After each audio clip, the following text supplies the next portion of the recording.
Hey, sorry guys, had a family issue come up. Had to put a fire out. Everything's good now, but I apologize for the delay. But you guys are used to it, because I'm always late. It's my life, sadly. But I love you guys for sticking around. I'm setting this timer up so people can see we're live and hopefully start gathering. We're talking about a lot of fun stuff. Netflix is worth more than Disney? What the hell is this? We're going to talk about that. We're going to take your comments, your questions. I'm sure the Snyder Cut's going to come in, but although I hope it doesn't. But J.J. Abrams just is doing Justice League Dark. We got a lot to debate tonight, so I'm excited. Happy to be with you guys. Love you guys. Hope you got a nice beverage or snack, kicking back. You're going to get the party line. We're going to have some fun. I'm going to go get a drink because I need a drink. I'll be with you in, I don't know, what's it say, 4 minutes.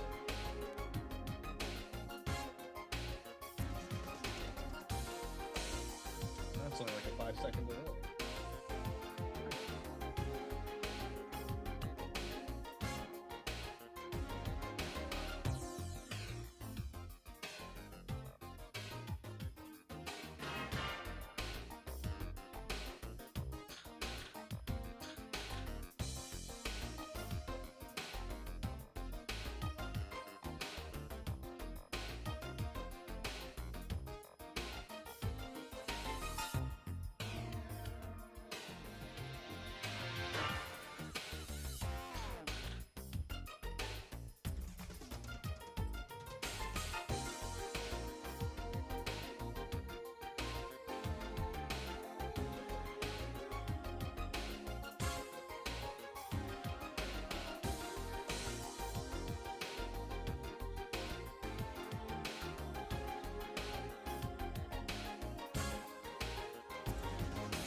Hello, everybody. Welcome to Nerd Keyboard Wars Demonetized, home of the party line, where you guys get to call in, you get to debate with me, or just chat with me. We get to have fun. We get to hang out. We're going to have a lot of fun tonight. I'm so excited to be here with you guys. Chill out. I got, my lady made a nice little alcoholic tropical drink in one of my kids' sippy cups. So very, very excited tonight to have this. Woo! I already got some friends in the party line. And Maggie's there. What's up, Maggie? Hey, hi everybody. I'm drinking a nice big old Zwickel right here. Good old IPA from a local brewer. Support your local brewers, guys, wherever you are right now. Go find a nice brewery around where you live, because they need it. I mean, in Missouri, they're a dime a dozen, you guys. We got all the fucking those beer, with all the bars shut down, though, the local ones need it even more. So yeah, good job supporting your eco-regionalism. Six-pack. Yep. Chris, we got my man Chris, who will be monitoring the room. So he's the one you got to be nice to. Talk, Chris, so it switches to you. I think. Did it work? Yep. Oh, there it goes. Yeah. What up, speaker guys? view. There we go. Don't now we're all forget there. No, wait. Speaker view. How do I do it? Speaker view. There we go. Now talk. There we There go. it is. Okay. Hey. So Chris, my man Chris Walker, who's helping, he's been zooming us out, trying to get the Zoom going. He's in the Discord. He's always in the chat. He's become. We got to give you an official title, man. What? Yeah, I was gonna say. Holy crap! Holy crap! Someone just got their stimulus check. Oh, thank God! I can't tell you how much nice that is right now. I came in the stream a little hot, and I have to start with a delay. I don't want to get into it, but oh my God! That's how we're starting this, James. James, get on in here. You have earned a slot tonight in this party line if you want, James. Chris, you got to put your. What's the way they got to DM you? You should put your Twitter up there more so we can make sure. Chris, and I got to. So, Chris, what do you want to be, producer? You get to. But what do you want to give your? Let's officially on this show give you a title. What do you want to be? If PopcornedPlanet isn't in fact a planet, then that would make like Andy the Emperor. So I like president because it's a P. President? Okay. So maybe you're a duke. Maybe? The Duke, the Archduke. I see what you're saying.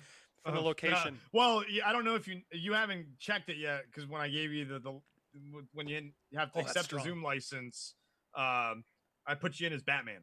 Oh, nice. Nice. So I could be Alfred. Okay, Alfred. He's Alfred. Done. I'll be Alfred. Done. Done. He is our Alfred. Chris is the man. Love Chris. But yeah, we got to get your Twitter out there so people can follow you and you ease up. Be nice, Chris. Don't take advantage of the power. But ease up to Chris, and he'll make sure we get you in the stream and stuff. But my God, James, holy moly, James, why didn't it pop up? The alert didn't come on. I don't know. I'm so sad. I have an amazing. Oh, because he did a. Oh, you know what, James? Since you did it, I'm gonna show you what would have happened if you'd done it through. Next time, I love you, but next time through Streamlabs or Cash App, because then we really get to take it all. YouTube takes 60%, so I love it. Thank you. I'll take it. Why give him that much when you can do the big drops?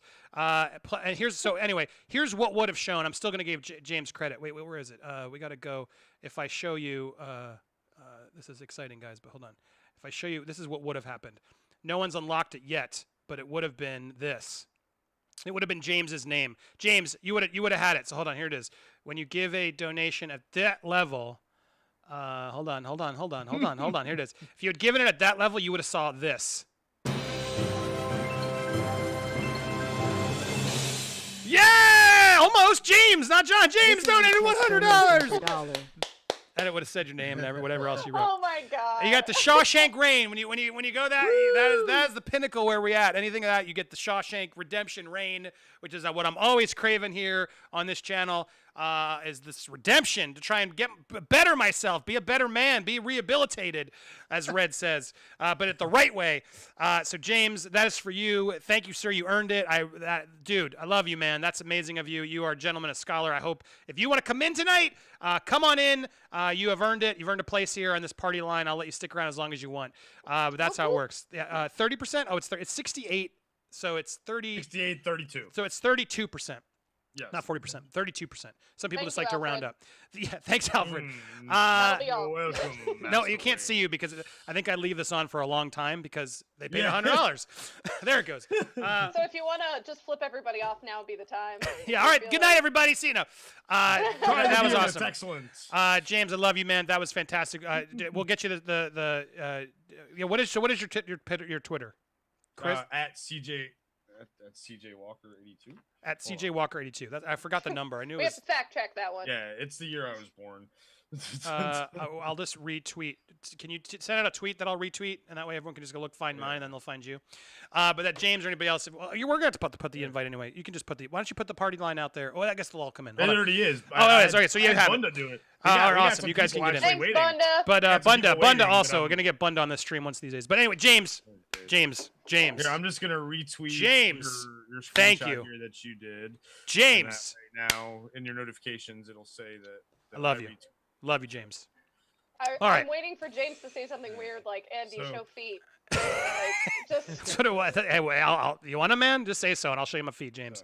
What's the link? Oh, yeah, James, give him the link. He's looking for it. Bunda just gave it to you. So, James, jump in this chat so I can thank you face to face. Yeah. You have earned a slot. It's a Zoom link right there. You got to have Zoom. It's the one Bunda just shared. I don't have we're on Zoom, so I can't highlight comments tonight. But you can jump in this stream. But my man, thank you, man. Join the conversation. All right, so tonight, basically, you guys can call in. I'm going to treat the show a little differently because I get so many people want to call. You guys can jump in there, but I'm going to do more of a radio show. I got my co-host tonight, Don. We got Maggie tonight. Chris is always there as our Alfred. But that way, it doesn't turn into people just talking forever. I want to try and be a better moderator, so you guys can call in. We can have a lot of you in here, so feel free to jump in there. But we'll show you how to do the handheld, and that way you have something to say. I'll bring you out, and then I'll say thanks, and then I'll either come back or see how else it goes. Tony's asking to take my pants off. James has got to do it, man. Tony, you didn't pay. You didn't pay for it. So, Andy, push your Cash App so you get. Cash App. Yeah. No, I did. Nobody sent me a Cash App. I get an alert on my phone if someone sends a Cash App. But at the Cash App is where I told them Cash App or even Streamlabs. Streamlabs, I get. I think it's 90-something%. So it's or 80. It's a higher. No. Streamlabs, they don't take anything. Well, it's PayPal, so and it doesn't allow the friends and family. Right. So it's like it's still better. It's much better than YouTube. But anyway, and then it gets you to alert. Kind of. And so anyway, thank you, James. If you want to come in, come on in. Anybody can come in, and we'll make that work. And yeah, Tony, you got to drop in the Cash. I'm not going to take my. Well, you got to give something. Oh, Jody's here. You can set up alerts for Super Chats too. I know. I got to do it, but I made like 100 alerts, and they're all through Streamlabs, and I'm trying to get them to do Streamlabs so they don't keep giving Google money.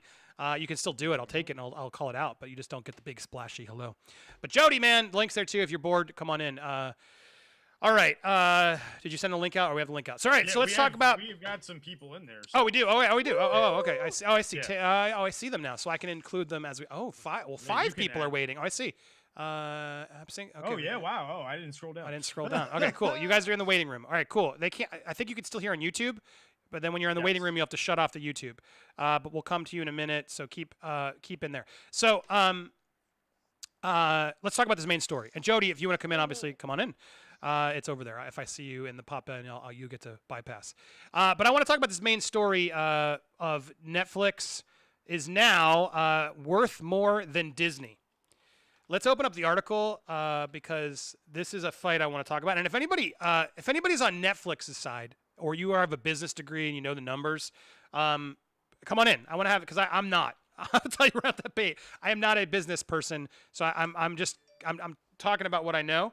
Here we go. So stock, why is it so small? Here we go. Stock hits record high for Netflix, and it's now worth more than Disney. Here we go.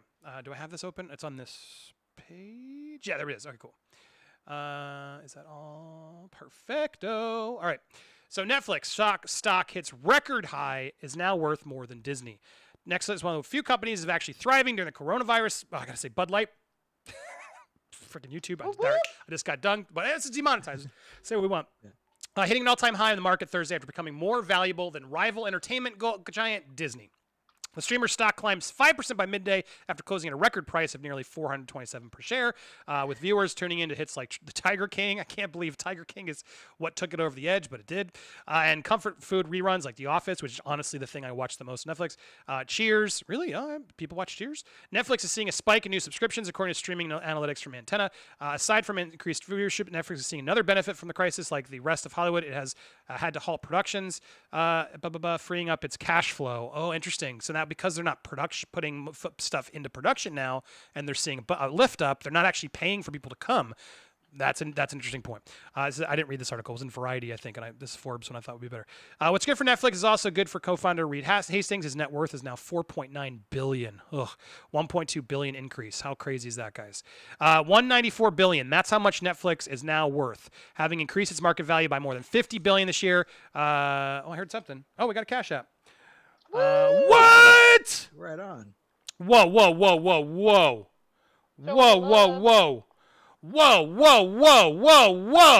I gotta key it again. Guys. Holy moly, guys. Holy moly. I'll do the brain dance. Brandon Bobo just sent $120. This is a test donation. Wow, and it's coming from Jody's Corner supporters. Much love, man. Oh my God, Bobo just stepped. Jody, did you just hear that? Is he in there? Maybe I didn't see him. Slendor's here. Let's get him. My God, Bobo, get in this chat. Join the conversation. Holy moly, Bobo. Thank you, man. James, you there, James? Also good for Hastings is there we go. James, you got to mute your other one. But there we go. How do I? James, you're in. Say hello. What's up? No, hold on. I got to fucking. He's got to mute. Why are you in there twice? Is he in there? I see him once. I only see him once. All right, James. My God, round of applause for James Slendor. What's up, man? I gotta spotlight you. All right, I'll spotlight you here. James, my man, Brobo, get in this room, and we'll talk to you next. James, my man, you're gonna be the first I go to right after the story. But I gotta say, kudos, man. Thank you, man. What do you want to say? Anything you want to say here? I'm just excited to talk about the Netflix and Disney thing because that's like a cool thing. That's like a war that's gonna go on. Yes. Right now.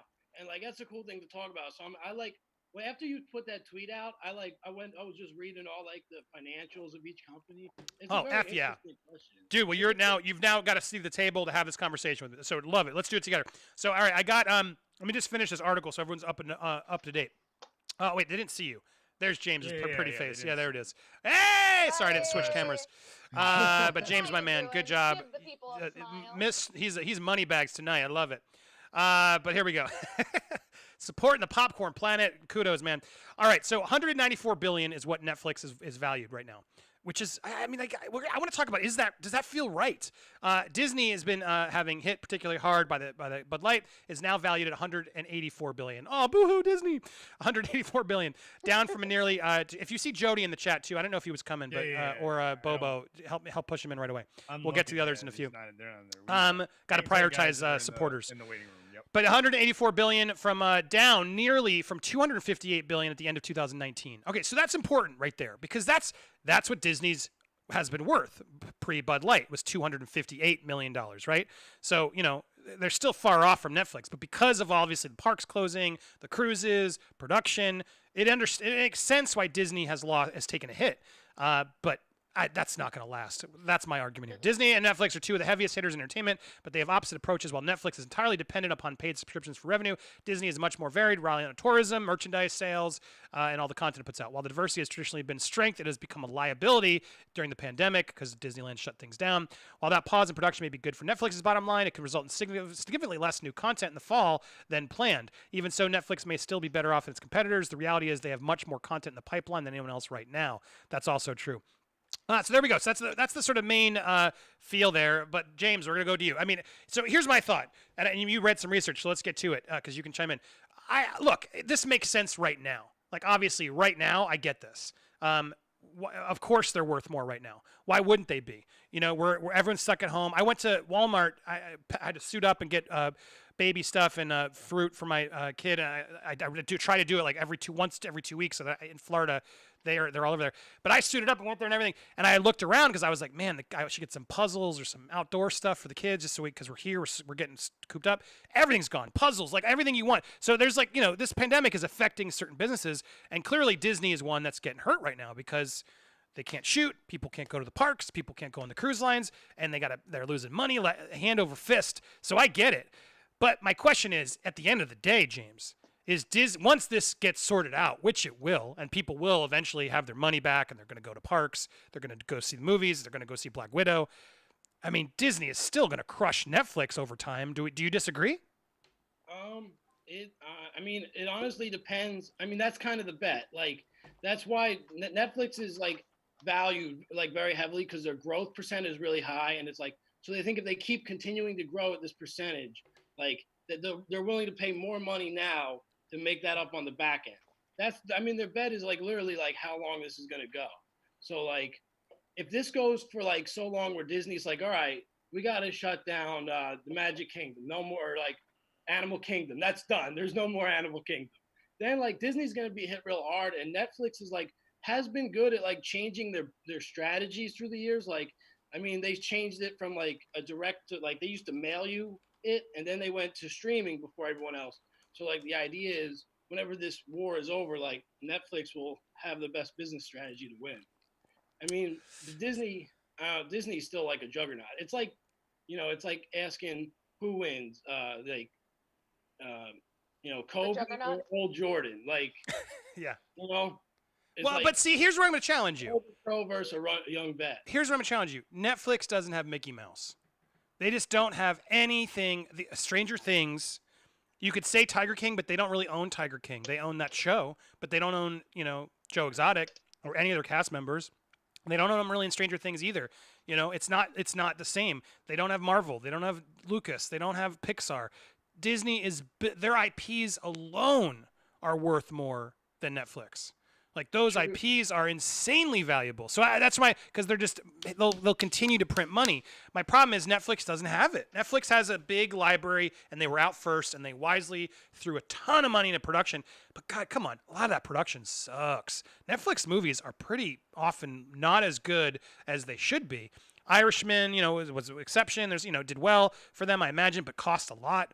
All I'm trying to get is like they just don't have that commercial IP, that the theme parks, that those. I've been on a Disney cruise. It's awesome, and it's a little pricey.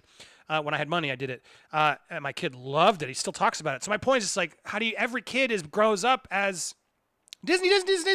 They're new customers and consumers are born every day. With Netflix, I buy it once. Every month, granted, I'm paying for it every month, but there's no upcharges. There's no like additional revenue or a theme park or a thing. Do you really think then just the subscriptions alone can really, net out Disney? No, that's the question. That's what they're They're also betting on like, we will change into something better. Like, you know what I'm saying? Like we're gonna evolve from like what Netflix is now isn't gonna be Netflix in 2 years from now, 5 years from now. It's gonna be like we refer to cable or like. They want to move into different like revenues. Like I could see them going a lot of different places with it. Like, I mean, like you were the head of like creative. Like, so say you're the head of creative for Netflix right now. Mm-hmm. What's your move? Like, how are you going to make those stockholders happy? I feel like that's a good question. Was it Disney or Netflix? You're saying if I'm ahead of, like, if I'm ahead of, well, Disney's easy. Disney's like easy. The easy bet to win is Disney, but like. Some people are like, "Hey, if Netflix works out, that's well." I think Netflix has to buy more IP. I think they're trying, right? They just got like Roald Dahl, right? They're trying to get anything that's left over that they can buy. But the problem is like HBO Max is going to be a competition to them. I do believe it. They're putting some good stuff in the pipeline. J.J. Abrams just announced 3 big shows. He's a heavy hitter. I think Netflix tried to get him and they didn't get him. So that's the other thing too. It could be with Netflix. It could be that bet, or it could be just. Hey, let's blow this up right now, and then we'll jump off of it and let all these idiots sink to the bottom with it. And like, it could be one of those type of things too. Like they're like, it's just a pitch, and then once it comes like time to meet the maker, they bail and everybody else takes a hit. Yeah, who knows? I mean, look, it's like you look at something like Apple TV, right? Apple Plus, or whatever the hell its stupid name is called. Like they don't. It doesn't matter if it's successful to them. Anything that gets more iTunes downloads and buys Apples is really, and they have so much money. They're beating everybody just from they have such an enormous amount of cash flow at their hands. But my problem is like their content's not. They have a couple good shows. I'll give it that, but. Not worthy of monthly subscription, right? And then you got Quibi, right? You got Quibi that they spent $1 billion in investment with Quibi, and it's already like fallen down the charts. Nobody cares about it. It's not going to take off. I don't care. I was even going to do an episode. I'm like, let's look at Quibi because I'm just curious. Like, what is it? And it just looks dumb. They spent a lot of money. Got real creators. Let's make 10-minute videos that you can watch this way. I'm like, who cares? And we're literally in quarantine, and Quibi's still not like how are people not buying that left and right? I'm bored. I need to watch something new. They'd rather watch Netflix, right? So I think Netflix has that. Like until someone can beat them from a content library perspective, Netflix is going to be in charge. But I also think, look, people who have cable, you guys can relate. How much were we paying? I don't pay for cable anymore, but how much were we paying? $100 a month? I just paid $220. Yeah, well, for internet too, right? I'm just talking strict cable channels, but like $60 to $80 for you, and then more if you get HBO. So my point is like, people are going to pay for Disney, Netflix, and HBO, and it's going to be cheaper than cable. And so I do think that's the future. So it's like the fact that Disney has Disney Plus, which I do think eventually will be a juggernaut too. You can't deny it. You forgot you have ESPN too. That's exactly, which is also why they're losing so much money right now because they're literally can't show sports. So Disney's taking a huge hit right now. But as soon as things are back in order, people are going to be dying to get to those properties as soon as possible to see that stuff, right? The other thing too, though, kind of with Disney is they have a lot of ties. They have a lot of ties to China. Like they make a lot of money in China, and like who knows if that's going to be a thing anymore? Like if you're gonna, I don't know, like with the relations between the countries, I don't know. Like I bet you won't see another Star Wars movie in Chinese cinemas there anytime soon. True. I mean, it's just a speculation, but well, and Justin, thank you. I see your super chat again. I'm trying to push the Streamlabs, but people are like, no, I'm not doing it. But anyway, I see it, so I'll give you the comment. Disney's worth more than Netflix by a long shot. I've actually heard Netflix is also a lot in debt. How's this even a conversation? Yeah, I mean, they say it's in debt, but you got to remember they're also, they've made money. Someone on YouTube, I got a DM that was interesting, and then I want to open up to Maggie and everybody else. But there was a, Jim, are you here? Yeah, I'll be in the fan cam. Jim, are you in the fan cam? That was me. Oh, that is you. Oh, Jim. Well, James and Jim. Yeah. Jimmy, I go by Jim. I don't know why you call me. It says James on your. Oh, got it. So Jim, thank you for clarifying. Yeah, and this was you. Yeah, because you. So perfect. You dropped some good information on here that you already have been saying. But yeah, I wanted to sort of remind that everybody that what you've been reminding you what you're saying. But this, yes, I'm remembering the earnings ratio is higher. $103 compared to Disney's $18, which means it's value for future potential earnings. You said you spelled it out, and I was echoing what you said. So yeah, there we go. I didn't know that was you. Good. Now I know that's James because it says James when you come on. So Jim, thank you, Jim. But yeah, look, Netflix is a behemoth. You can't deny it. The reason this is a conversation because people are now blogs are taking it in and saying Netflix is now worth more, and they're worth more right now, obviously because of what's happening. But Disney wouldn't see Netflix as a major competitor if they wouldn't have made Disney Plus otherwise, you know what I mean? So they know the writing's on the wall that Netflix has now cornered a market, that Disney's like, why aren't we doing that? Let's stop licensing our movie to them and realize this is how much money we could make. In fact, Chris, did you ever put those numbers together to sort of figure out what Netflix was worth by chance? We did. No, we did look at them. Maggie actually was able to find an article. Oh, Maggie, great. Let's go. Outline the whole thing. And actually, spotlight. what's interesting is that we aren't actually going to get the accurate subscriber numbers for a couple of days because they announced that they're not going to release them until the 21st of this month. So interesting. So we won't know the subscribers for the first quarter. We only know 2019's real numbers. Got it. Maggie, go ahead. What do you think of all this? Well, we need to take a look at the full capacity of both of these companies. And as a lot of people are pointing out, Disney is a juggernaut. It doesn't corner a very specific yet valuable part of the market like Netflix does. It has Disney Pictures, Disney Music, theater, TV, ESPN, Nat Geographic, Pixar, Marvel, Lucasfilm, Disney Parks. These are all things that right now are put on pause due to the Bud Light virus. And so people can't go to the movie theaters. People can't go see a show on Broadway, and Disney has several. People aren't really tuning into their TV programs. They're usually on streaming. So the Disney stock dropped 1.35 points today, and obviously that's not great. And it's been on a steady decline, whereas Netflix went up 12.42 points, which is very significant. But it's also important to note there's other companies that are benefiting from the quarantine. You have Amazon, which is went up by 100.51 points today, which is insane. AutoZone, which went up 45.86, and the healthcare companies like United. Why AutoZone? Are up. AutoZone because a lot of people are stuck in their home or in their cars. A lot of things are drive up or okay. a lot of people are taking advantage of our nation's beautiful national parks that they can drive through, things like that. Because I've noticed that's why gas is so cheap. Like people aren't actually. Right. It's the first time I'm like, oh my god, I'm saving so much money on gas, and I don't go. I'm like, But you're right. When I can drive, I'm like, I want to drive more. But are the parks even? I thought the national parks were also closed, aren't they? Not all of them. Oh, good. I want to go drive to one. Right. There's several parks where it's where there are paths where you can simply drive through and look at the wildlife. In Missouri, we have Lone Elk Park. It's lovely. If you're nearby, come check it out. But so yeah, there's a wider picture to look at here. There's lots of companies that are affected. Who we should be really concerned about aren't these big corporations. It's like we said previously, our small businesses, your local businesses, your local restaurants that we should be looking after. Disney will be fine. Disney obviously is going to go down temporarily, but when people are out of this, the first thing we're going to want to do is schedule a Disney vacation, go see a show, go buy a ticket to a sporting event, watch a game. So they're going to bounce back really quickly. So it's sort of like apples and oranges. It's Netflix is in want of quality, tailor-made child content, I would say, and Disney is a little bit in want of quality original adult content. I would argue no, you're wrong there. Disney's that's my problem. There's not enough adult content on Disney. Is that what did you mean? Right. I'm saying they're in want of, which. Oh, gotcha. Sorry, in want. Sorry, I misheard you. Then okay, it's the booze. But yeah, that Disney. A lot of shows that take a mature, and we saw that recently with the Lizzie McGuire reboot getting canceled because of creative differences with Hilary Duff, who wanted to take on adult problems with her character and be true to her character. So.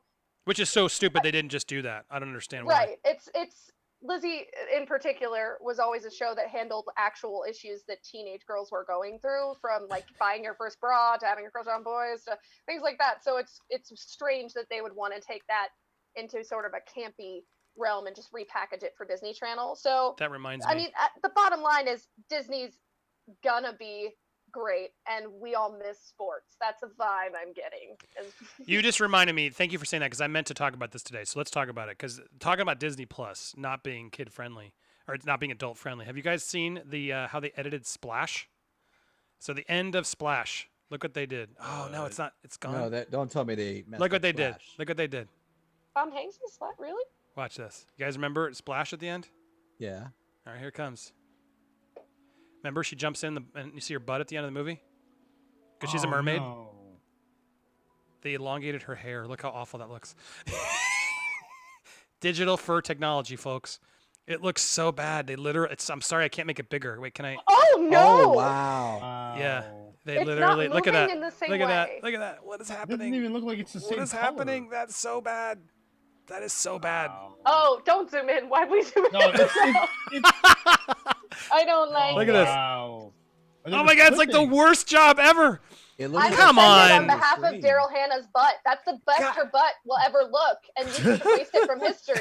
That's offensive. Do you know what clipping is in a video game where you can like walk through walls and stuff? It looked like the hair was clipping through her. Oh yeah, it was a terrible job. Someone just did it very quickly. Awful. Guys, like that. I'm a parent. Like my least favorite thing is when weird sexual situations come on a show, because I have a 7 and 10-year-old, because they're still so innocent, and I don't want to like introduce that to them in the way. So language, like they've heard language.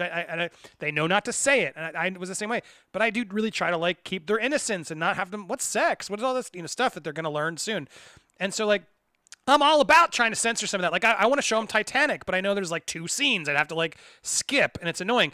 But like, come on, a mermaid can show her butt, and there's not a problem with it. That's just who's gonna?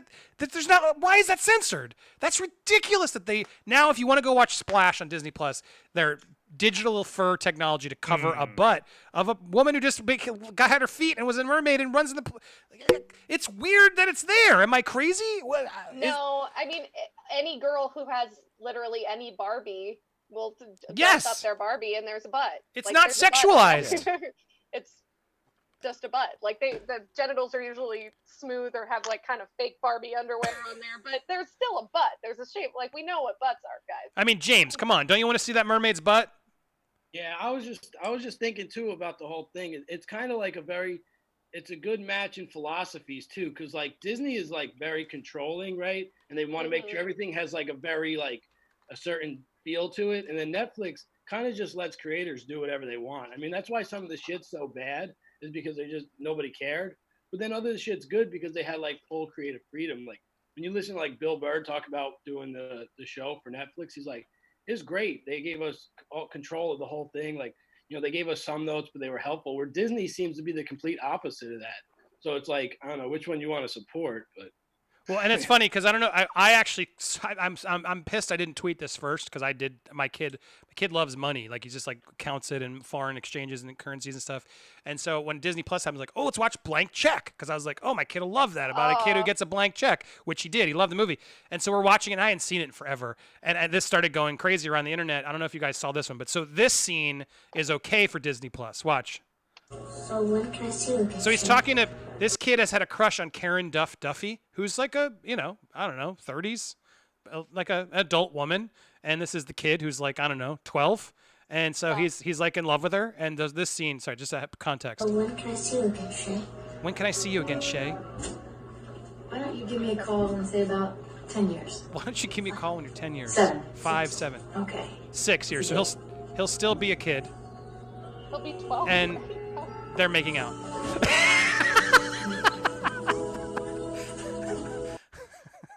He's literally making out with an adult woman, and she's saying, "Yes, we can meet up when you're 12 and or whatever, 16, and we can hook up then."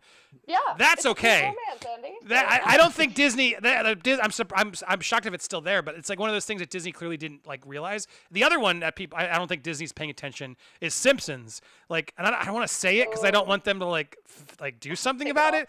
But guys, there are Simpsons scenes that are not Disney.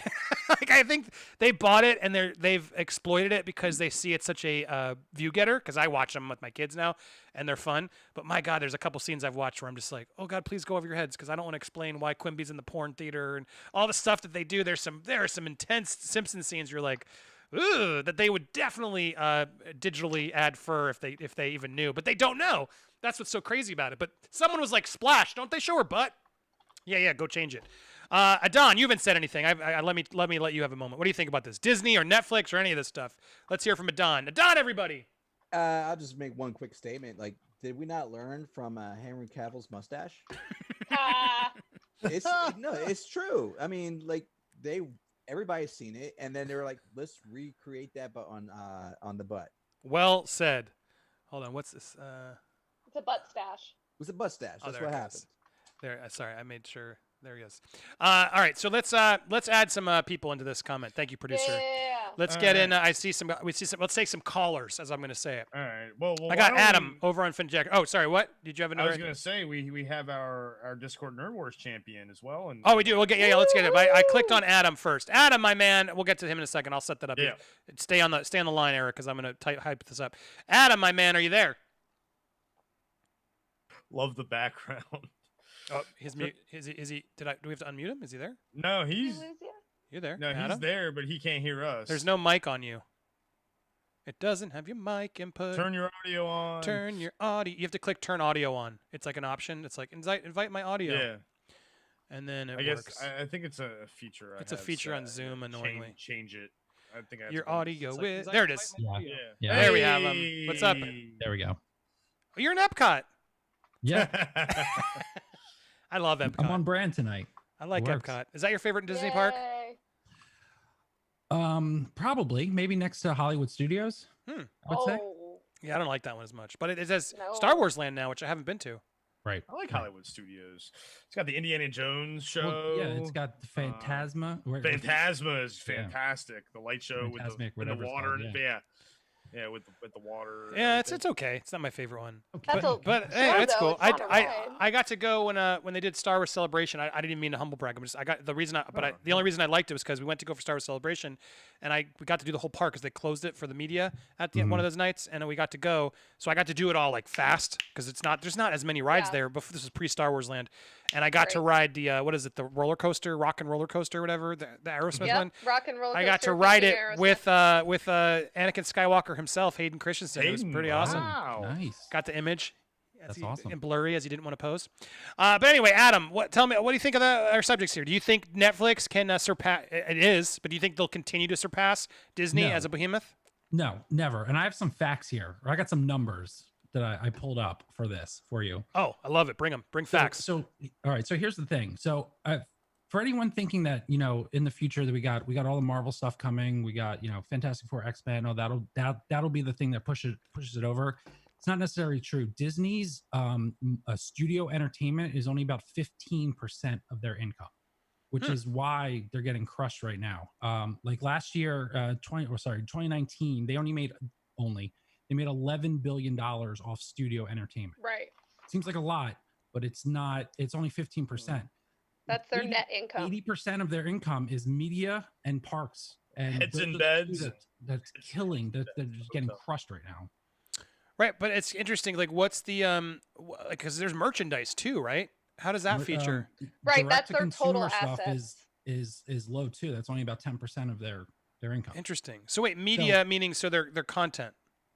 Yeah, media networks meaning ABC. Got it. ESPN. ESPN is the big one. Oh, I see. Now. Gotcha. Just the networks themselves are where the most revenue is coming from. Yeah, and I can tell you that that the television stations are not making a lot of money. The ad revenue is just not there because they're not doing anything. But especially ESPN. ESPN's getting crushed right now. And think about it. They made are you saying that before the pandemic, or you're saying because during after? Well, yeah, but it's during. I mean, ESPN would be a moneymaker still. I think because a lot of cable networks are starting to take hits, but ESPN is one of those that I think is always going to make money no matter what. Well, I mean, not really. I mean, yeah, it's making money, but the best thing that ESPN is showing right now is the cornhole championships. Which, by the way, if you're not watching it, it's amazing. And they're doing like gaming too, right? Don't they have people like streamers like doing the players doing gaming now too? Yeah, it's a lot of repeats though, generally for them. So, but I'm telling you, go watch that cornhole.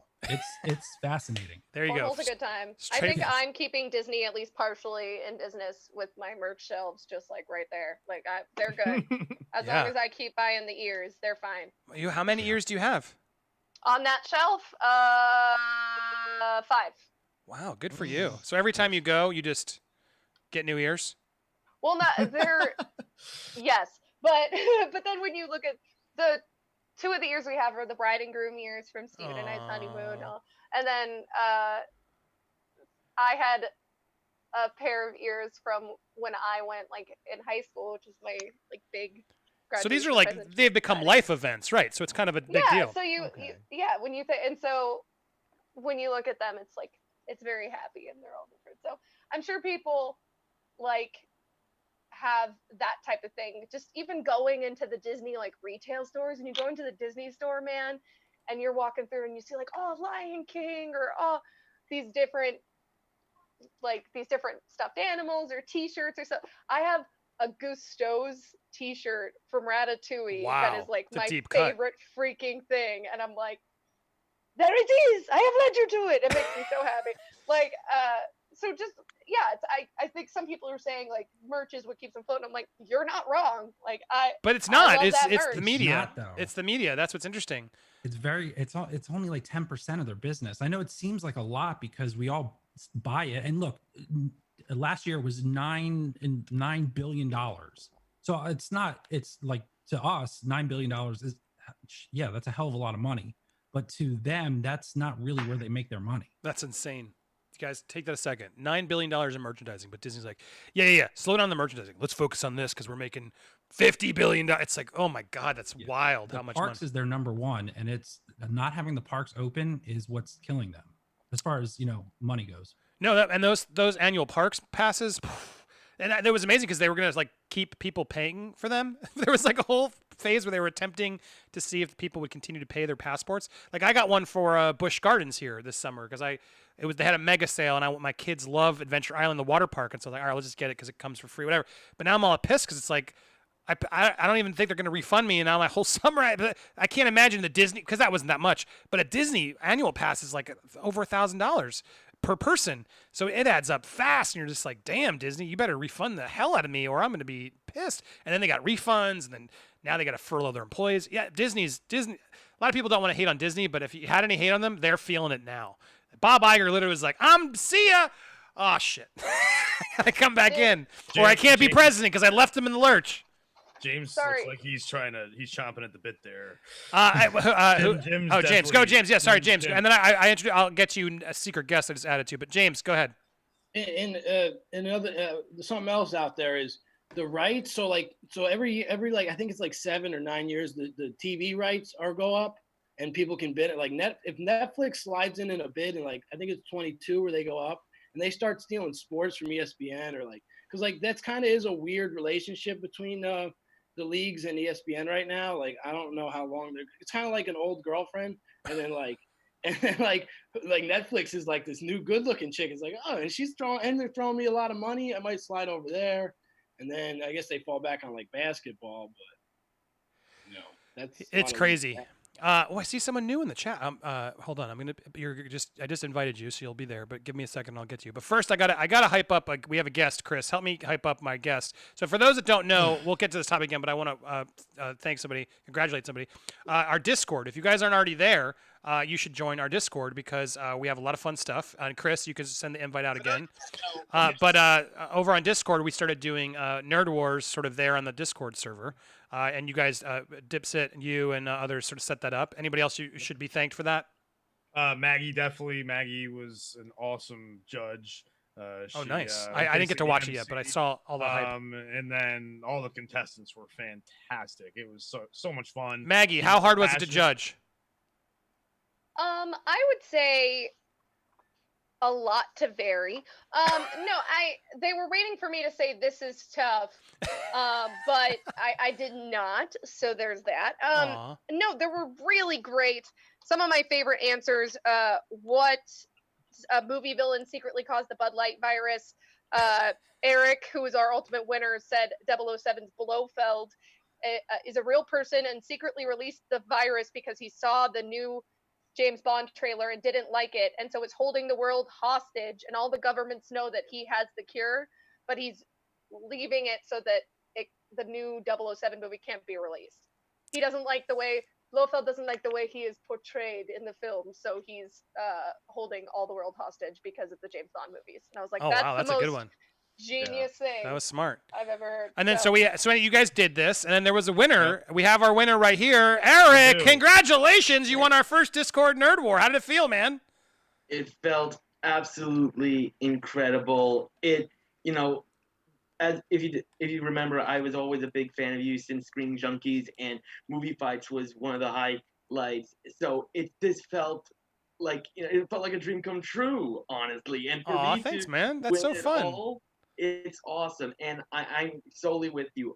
If you are a fan of this channel, you're a fan of this content, I highly recommend that everyone either subscribes to your Twitch or becomes a member on your YouTube, because you get so many benefits on the Discord chat that it's just incredible. Well, and I thank you, because I would say it's not even just all me. It's now Maggie and Chris and Chris were so many people are stepping up and just creating amazing, helping this community grow to such a fun place that I'm in their debt, and I'm now such in debt to them.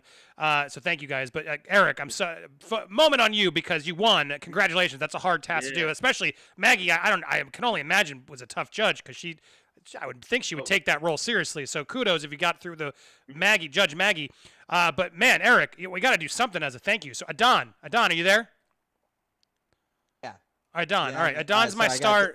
Adon's reached out to me from work. Sorry. Oh yeah. Sorry. Adon's my star.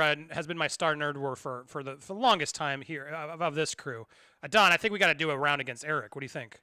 I'm down for it. I like that question about who started. Did anybody throw in Ra's al Ghul? No, I think the other person, if I remember correctly, I think they might have.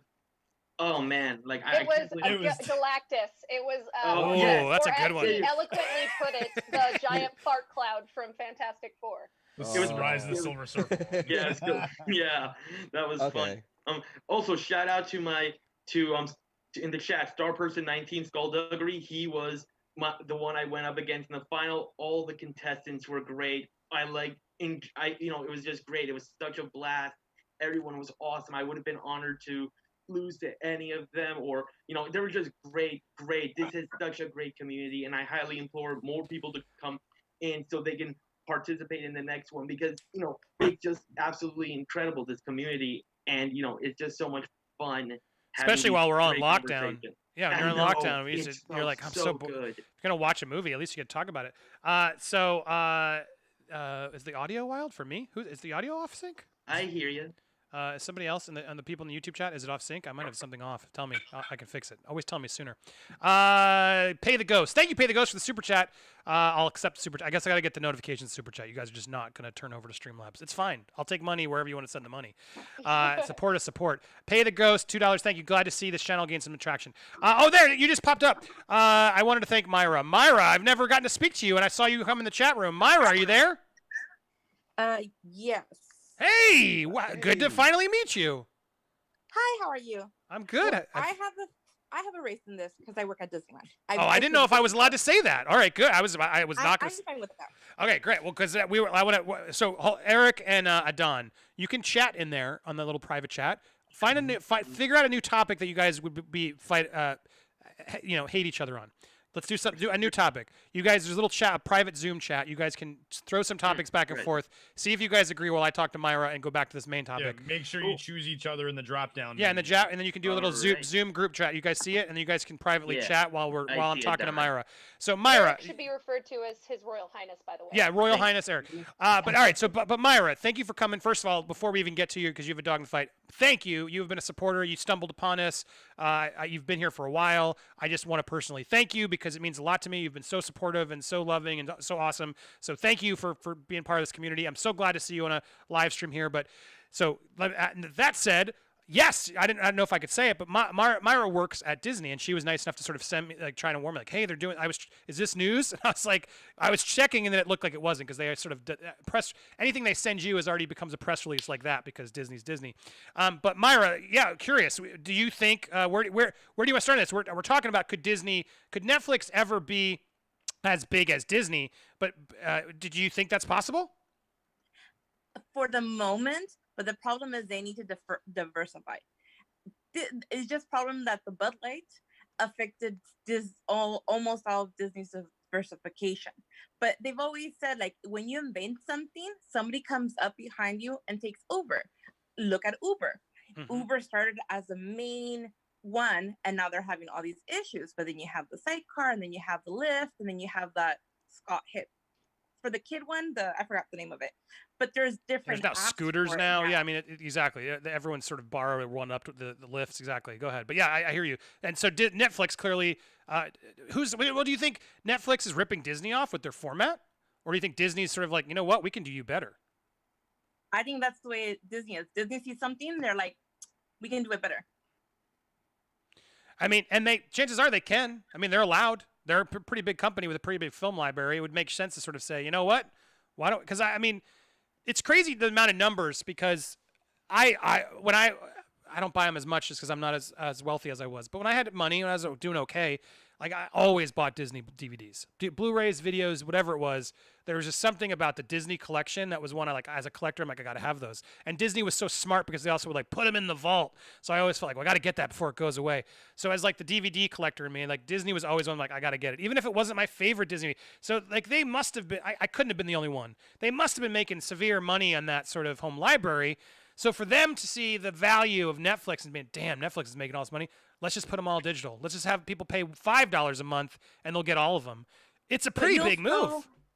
You'll still have the people who are the fanatics who wants to have it in hand. I have a big giant collection. But the way I see it is a lot of people are forgetting that Disney is a cult. And don't underestimate their cult members, because you've heard of the Disney gangs, you have those Disney blogs. They're almost like the Snyder fans. They're obsessive Disney. Don't count them out, because the moment Disney opens, you'll have those people who will be there. And then of course the general public will be like, I'm gonna give it a time, let me recover a little bit. But the fanatics will be there day one, and they're gonna recoup their money. It's gonna be like 2008 when Disney had issues during the crash, but it took a couple years. Netflix just has to be careful because they're putting all their eggs in one basket. Yep. Imagine that there's a Bud Light, but on the internet, and the internet goes out. Man, Netflix is going to take a hit. You know? But it's truth. Like, I always thought we'd lose the web before we'd lose, like, everything else. Like at some point, something's going to happen that's going to like, I don't know, electricity or something. It's not out of the realm of possibility. And no one's going to be watching Netflix then, right? And so it's like there's a lot that could go wrong. God forbid it doesn't, but you're right. And then Disney, I mean, I guess some of that stuff could affect Disney too. But the point being, like, this is clearly Netflix winning because who would have thought this was going to happen for as long as it's clearly happening? So, but you're right. Once this is back, Netflix, that's what I was saying even in the beginning to the guys, like, Netflix doesn't have IP. They can't sell merch to things. They're trying with Stranger Things and what they have, but it's not the same. And so they don't have anything else. They don't have a 9 billion merchandising thing they can fall back on. And Disney has, how many of those did you guys, Maggie, did you count? There's like a dozen ancillary. This wasn't all of them either. This isn't all of them, but Walt Disney Pictures, Walt Disney Music Corporation, their label. God, just think about Broadway, the soundtracks, right? TV, right. Ugh. Broadway TV. Every time ESPN, Let It Go National plays, Geographic. they make money. Right. And I think we should also just real quick keep in mind there have been far darker times in Disney's history than this, far darker. The 1980s was an extremely dark time for the company as a whole in terms of their animation and their films. There wasn't really a comeback until Who Framed Roger Rabbit, and then of course The Little Mermaid, which essentially saved the company and created and opened the door for all of the hits that we know and love from the later 90s. But even later on in the 90s and early 2000s, when Michael Eisner was president, and you have all the direct-to-DVD sequels, you have the tragedy that was the opening of Euro Disney and almost a complete failure. Like, those were much worse times in terms of financial losses and in terms of company reputation. But each one of those times they came back, they found a new way, they innovated. And that was really Walt Disney's original message. It wasn't really cartoons, it was finding a better tomorrow and creating and finding something new, whether it was opening the door for Pixar to really spread the rise of computer animation, or whether it was all of the amazing innovations of the Imagineers with the rides and the parks. They keep moving forward. Yeah. If you're the Meet the Robinson film, which is a fantastic underrated movie, the message is keep moving forward. So I think it's sort of, it's not impossible that Disney will not always be here, of course, but I don't really see that as likely because they've always found something else to move it. When something goes down, they find a new way to innovate. So. And they adapt by buying things too. So go ahead. I was going to come back to you, Myra. So yeah, I mean, and thank you. I just noticed you sent that PayPal. Thank you. She's like, I'm so heated. I gotta defend my Disney. I mean, yeah, you work for them, so it's like, and I hope no one was taking what you were saying as mean. You're absolutely right. There is absolutely a cult of Disney, just like there's a cult of Apple. There's a cult of certain brands can really bring out loyalty, and Disney's one of them. Is that one of the reasons you work there, because you just love it so much that you just want to be around it? Share. I started as an annual pass holder, then got into their pins. You know, the big craze of all the pin lanyards. Oh yeah. And then they did a big giant hiring event for their 50th. So I'm like, oh, you know what? I'll have a winter job. And 15 years later, I'm there, and I'm a lifer for Disney. Am I always happy with some of the directions or some of the stuff that the company does? No, because that's any employee with their company. But a lot of the Disney employees are fanatics and fans themselves, and they will support it because they, and they're installing that love for Disney to their kids and their family. I have friends and cast members, like coworkers, who do the Dapper Day, they do the Goth Day. They get into it. Yeah. No, you're totally right. I mean, I remember when we worked with Jenny Nicholson, who I was a big fan of, and we did that show with her. But when I was just always trying to get her to be, because I just thought she was the funniest. And she was working at Disneyland the whole time, and I was like, "You're really talented. Like, you're a great writer. You're a funny personality. Like, you should not work at Disney. You should go become a talent." And she just didn't. It was so funny how she just didn't want to leave. She's like, "No." And then every chance she got, she was always back, still doing it. And she was a tour guide for Disney. But that's what made her so great, because she had such this weird, deep niche for the brand, and because she was a talented performer writer, it worked. And because she took off, I think also just because she would go with that Disney stuff deep, and it just I realized and could see as I was getting to know her and watch her content, there's so many other people who connect to that. Mike Carlson was another one where he was just like obsessed with that, and then did a whole theme park podcast because of it. But yeah, the cult, which seems like it's a mean word, but no, just I think the diehard Disney fans, they are loyal. They go back. They go 100 times. I remember there was one. There was because I think I don't want to say where you're at. There's a Peter Pan ride, and there's a crazy Peter Pan lady. And I learned this because I had a pass holder and somebody, I don't know if she's still there. I don't know if you know anybody there, or if you even know what I'm talking about. But there's literally a fanatical Peter Pan lady who's known around everyone there. She has to ride it last at the end of every night. Like she literally shows up and rides it last every night. There's so many people like that. You learn as you like become a pass holder, and then it becomes part of like the hidden Mickeys, but times a million of all the little things you got to learn about not only just the park, but the crazy park goers and the people. But Myra, can you attest to that? Or are there just a lot of like sort of legends around the park that people talk about? Yeah, there's and then you actually also have some following for some of the cast members. The guy, oh my god, what's his name? He just retired. He was hired the year that Disneyland opened, and he just retired. Oh wow! Every time there's a service award, they would create a new award for him. I don't know. Cool. This is like a special perk for the park, but once you've worked 10 years, you can get invited to like a private party for all those who turn 10 that year. And you get the park to yourselves, and it's an open bar buffet style, and it's like a celebration of thank you for your loyalty to the company. And they do that every 5-year increment, and at those 5 years you get an award. And they created each award for that one guy, and people would follow him. And he worked for years, I believe, off of Main Street for years, and people would go for him. Like there are cast members that create this bond with the guests that they follow them. Yeah. Look, I mean, it's smart, and why not? People are there, and they're rewarding them, and they're taking care of them, and that's how you got to. But it's sure they're a corporation, but it's also a community. I mean, that makes sense.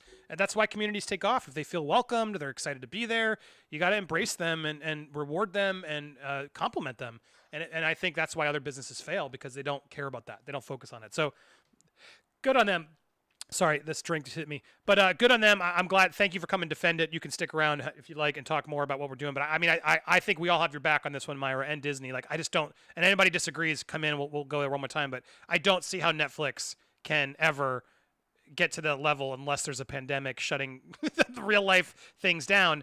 I don't see how they can ever match it. Like they're just not. They need to diversify, as you said, to make it happen. So sure, they're winning right now, and I'm sure Disney hates it. But they got bigger fish to fry right now. They're just trying to figure out how to like keep afloat and make people get paid. I'm sure they genuinely are upset about that and worried that people like you or others are going to take other jobs, and they're going to have to. There are so many things that come about right from what's happening that's going to affect businesses for a really long time, even when we're back. So that's not to be ignored. But it also is like that's why the CEO is not taking his salary, because he shouldn't be right now. He's got enough money. He can work it out. The park people who are now all, what do? Need to be taken care of. So any final thought, Myra, you want to add to that topic before I switch over to our fan fight here? No, nothing much. But like I said, I totally support you. I support when I can financially, but you have a loyal viewer with me. Yeah, I love it. Thank you, and I thank you for the support and your kindness. That is even more important, and I appreciate it. I imagine times are tough, so please, you don't have to keep. I appreciate it, but I wish I could help you. But I'm entertaining you, so I feel like we are. So thank you for we can distract you through all this mess. You can help us judge this fan fight. All right, let's go back. We got Eric. Our Royal Highness, and David March. Thanks to your Royal Highness. Happy to be fighting you in the future. Thank you for that support, David. Absolutely, I'm sure you will. But Chris, Alfred. Adam has been trying to say something for a little bit. So thank you guys. If you have a little handhold thing, he did. Sorry, I didn't see it. So let's go. Yeah. We'll go quickly to Adam. Go ahead, Adam. You have the floor, and then we'll get to the fan fight. Sorry, I don't want to derail what's happening. No, the only thing I was going to say was as far as the next step of innovation for Disney, it will come sooner than later, is going to be, they're going to stop physical media. They will be one of the first studios that does it. I don't know about you guys or anyone in the chat, if you remember HD DVD and that battle between Blu-ray, one of the reasons why HD DVD never really went anywhere was because Disney was one of the first major studios to align with Blu-ray. And where Disney went, that's where the discs went. As soon as Disney drops physical media and starts going full digital, you're going to start seeing a snowball effect of all the other studios doing it. And if Disney Plus or Hulu is the only place to get your Disney movies, that's the next step of innovation. See, and that's an interesting nerd war, because should they get rid of physical media? My argument is no. Because I would say yes. My argument is no, just because as a collector, who cares? I want to have it. And two, like, sometimes the internet goes out, man. And I love when I have my DVDs or I can control it. Or sometimes you're like, well, shit, how do I find that one? It's not available. Or I got to pay $20 again. Or my hard drive crashed. Yada, yada, yada. There are reasons why I like having, physical media. And I think it's nice to have the option. Now, I understand from a business standpoint why they may not want to continue to do that. But, there's like cars with DVD players in them that they want, especially Disney movies, to be thrown in there just to work. So maybe it's not as readily available, but why not just have it like even print by demand? There's got to be a way to at least have like the option for a fan who wants it, because I don't know. I don't think. I guess you're right. It's gonna at some point you're gonna need internet to watch TV, and it's sort of already how it works. The cable's gone. Media is next. But anybody else in this line have a definition to physical media that they hate to see it go? Oh, for sure. Everybody. I think that it's gonna be almost like the fact that record stores still exist and thrive. People love to hear that vinyl, and I still have all my Disney VHSs, man. I have the same copies, the same movies on DVD or Blu-rays, but I'm not gonna get rid of my VHSs. Yeah. Because it's there's something to being a collector and sort of a completionist in terms of that. Just because it's something that you love. Like you can have. You can like on demand get a TV series really easily in its entirety, but there's something nice to having those DVDs there and things like that. Or you can have an entire comic book and you can open up the book pages any time and see that hero, but you like having the figurine of that hero. Like, hey, if you truly love something, you want that thing in all of its possible forms. And that doesn't just extend to media, it extends with people too. Like right now, we're all spending time together because we love our community, even though we can't physically be together. And I think that's something that's lovely. I just want to clarify real quick, because there was a little bit of talk about Disney being a cult. And I think we need to be very careful with that terminology, because there are specific classifications that do formally define a cult, including the ostracization of outside members and the punishing of people who oppose or question the religion. And there has been some discussion recently online with a subsect, not the entirety, but a subsect of Snyder fans who do behave in cult-like practices. I love that you went there. You're like, Disney's not a cult, but Snyder fans are. Well, I mean, if you were sending death threats because you don't like someone's opinion on a movie, that is something where you have to take a step back and look at yourself and be like, what am I placing my faith in? Because something that's very big with the definition of a cult, if you study the sociology and theology like I have, is secret knowledge. There's something secret, and if you just follow these steps, they can give you the secret knowledge, the secret path that you can unlock. And you could argue that with any religion too, Maggie. No, because all religions who aren't cults don't have secret. There's no secret. Scientology does. They don't say, yes, Scientology would be classified formally as a cult by lots of, there's great videos on it by Knowing Better and other intellectuals who really go into deep on how it You have to earn certain thetan levels to learn more. Yeah, it's like right. an upgrade. You have to pay your way. Mm-hmm. If you a lot of religions make you pay your way. Come on, let's keep it honest. That a lot of religions ask for donations to help support the church, but they don't say that if you cannot pay enough, that you will not reach the next level. Yeah, it's true. Cults don't ask for money. Hey guys, there's the chat links down there. Yeah. James looks like he's got something to say. But Maggie, yes, I hear you, Maggie. I mean, I don't disagree with you, but I've learned over the past few days, especially, not all Zack Snyder fans are cult members, but some are. Absolutely, some absolutely are. And I don't know if I've seen. You're right. I don't have. Maybe someone show me the Disney death threats, but maybe that's happened. But Adam, what were you going to add there?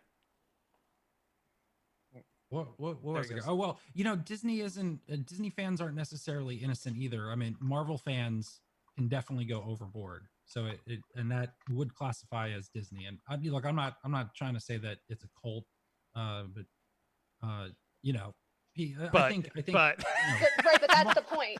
The point isn't, of course, every fan base has toxic fans, and toxic fandoms are a serious issue now, which is very sad to me. It's less about being a nerd and enjoying things you enjoy, and now sort of there's a nerd hierarchy where you don't love this thing enough, or you don't know enough, and you're not allowed to talk, and it's very aggressive in a lot of forms, partially because we're all behind our computers, and all these nerd introverts who just sat at a table and played D&D together are now at their keyboards going fucking die. Yeah. So it's very intense, and the reason why right, and you could probably add they're given this power of being liked. They get a like or two, and suddenly they're rewarded with that behavior, and that's why Twitter is a cesspool, because it rewards the worst part of yourself, and we've all probably fallen there in a way, just to leveling degrees, but not to that high of a degree. But so on a broader level, you can use money to influence any religion. You can donate to the Catholic Church, to different Jewish temples. You can donate money to different Krishnas or teachers of meditation in the Buddhist philosophy. But that's not the same as saying you need to give me money or I will not give you the knowledge. None of those faiths, Judaism, Catholicism, Anglicanism, Hinduism, none of them have a secret knowledge. Buddha didn't say, give me your money and I will show you the Noble Eightfold Path. He said, here is the Noble Eightfold Path. Scientology says you need to follow these specific set of instructions, but you need to unlock them, almost like an achievement level in a video game.